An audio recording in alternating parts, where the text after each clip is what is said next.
Hi guys, it's Taylor and welcome back to my channel. Today we are going to do a video that is very common, very popular, but you know, sometimes you gotta go back to basics. And I try not to be too negative on my channel because I don't think it's very productive. However, I don't know, I'm in the mood to spill some tea. Also, I'm kind of desperate for video ideas at the moment. I have a lot of tags that I need to film, but I don't have time. It's a long story about how I can't use my phone and film because I'm using my phone to film, and that means I have to write out all the questions to the tag physically, and then it becomes a whole thing. And so I don't have the energy right now to do that. So we're gonna be negative for a second.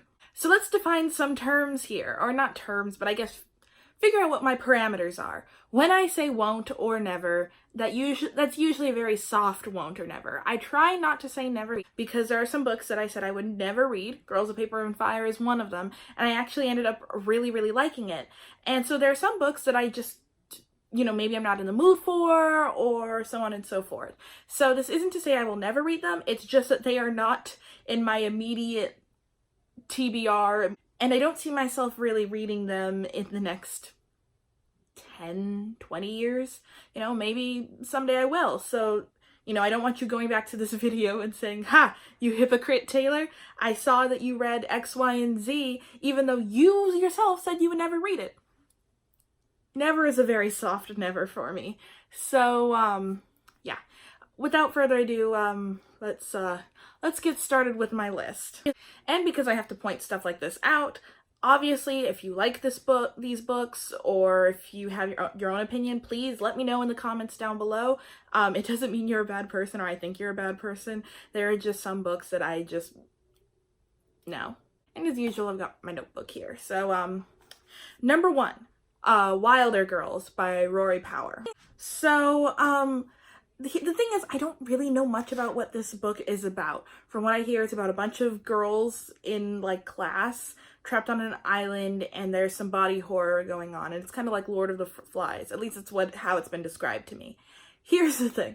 I hate Lord of the Flies a lot. I have a lot of appreciation for that book, but my god, I hate it. And another thing is I don't really do body horror, or I don't really do gore too well. If it sneaks up on me, like in Aurora Rising, or in other books, it's fine. If I'm already invested in the story, I'll deal with it. But if I know ahead of time that there's going to be body horror, I won't pick it up. I don't like it.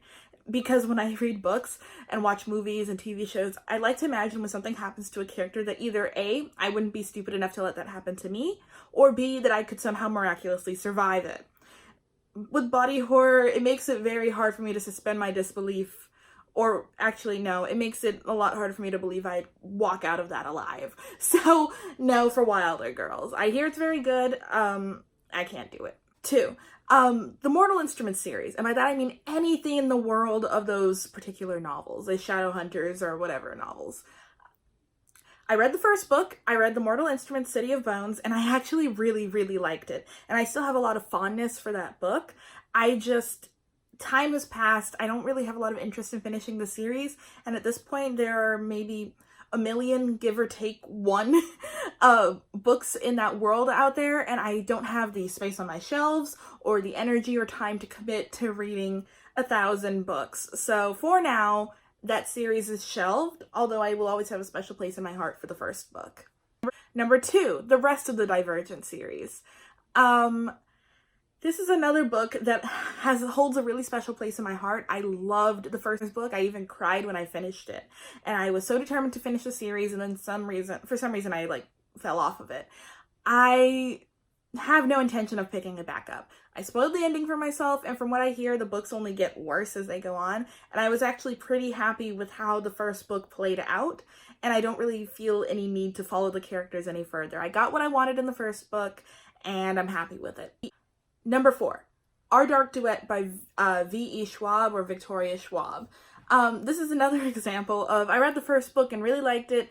I don't have a pressing need to read the second book. This is one that I'm a little more tentative on because I do want to finish the Our Dark Duet duology. However, as of right now, I am much more captivated by V.E. Schwab's other books, and I'd rather read those than read this, and I don't see myself reading it our dark duet in the foreseeable future. Number 5, Leia on the Offbeat by Leia on the Offbeat by Leia on the Offbeat by Becky Albertalli. So I haven't read Simon versus the Homo Sapiens Agenda, and I really, really want to, especially since I love Simon. But I've heard so many bad things about Leia on the Offbeat that I just don't have any interest in reading it. There's really no other reason. I just hear it's bad, and I'm fine with just reading Simon versus the Homo Sapiens Agenda and leaving it at that. Number 6, The Unbecoming of Mara Dyer by Michelle Hodkin. I don't really even know what the series is about, but I know every time I pick up the book and read the back, I am bored to tears. It says something that this book has been around on BookTube, and I've picked up the book and put it back so many times that I do not understand what the book is about. I want to say it's a thriller, but I think that's wrong too. So, yeah, I'm not interested. I don't really want to read it. Number 7, the rest of the Crazy Rich Asian series. This is another example of I read the first book, I'm happy where it ended, I'm happy with what I got from it, I have no interest in reading any of the other books. I guess it's a pattern with me. Number 8, The Secret History of Donna Tartt. This is a book that I actually was kind of following Jessie from Bow Ties and Books as they were reading the book, and they kept posting on Instagram all of these examples of anti-blackness and racism in the book, and I'm exhausted by real life, like in the real world racism as it is, that I don't want to deal with fictional racism right now. So as of right now, that book is shelved. I mean, I don't own it, but my desire to read it has been shelved.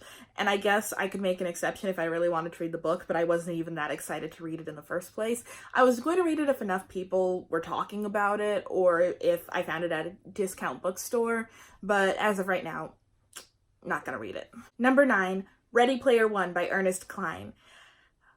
My friends and I, in my freshman year of college, won a copy of Ready Player One when we won a trivia game.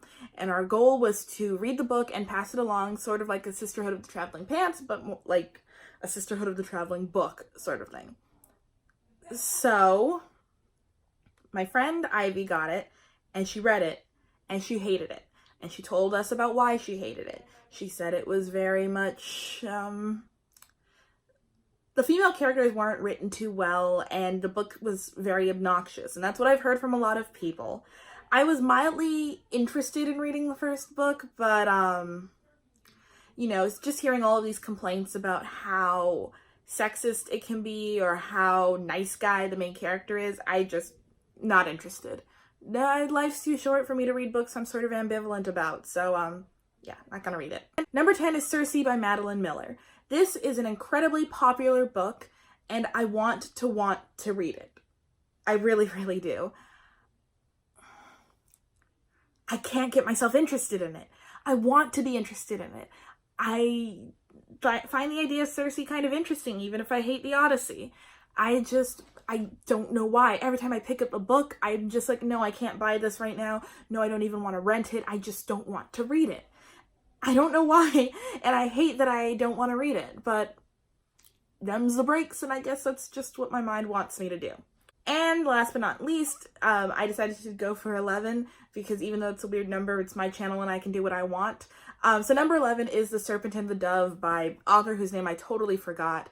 You know, I'll put it up here or in the description down below. I didn't even know this book was coming out until people were raving about it, and I still don't know what it's about. It's kind of like the same issue I had with The Secret History by Donna Tartt, in that I have heard allegations of racism, and right now I am not in a space to deal with racism in books that wasn't supposed to be there. I'm not. I am tired, and right now I am reading books solely for my pleasure, and that's really what I want to do. And so maybe in the future I'll read The Serpent and the Dove. I'm actually thinking like the near future, like maybe next year when I have decided to pick up some heavier books, or I guess not heavier books, but books that sort of are a little more controversial. But right now, no. I'm sorry, I wish I could, but no. Actually, I'm not even sorry. It's my channel. I can do what I want. It's my shelves. I can put whatever I want on them. So those were my books that I won't read. Like I said, it's a soft won't, soft nevers. Maybe one day in the future I'll pick them up, or I'll continue with the series that I mentioned, but now is not that time. So yeah. What are some books you'll never read? Were any of them on the list? Have you read any of these books on the list and you have read them and you want to convince me to read them? Please let me know down in the comments below. And of course, don't forget to like and subscribe as well. And of course, thank you so much for watching, guys, and I will see you all in my next video. Bye.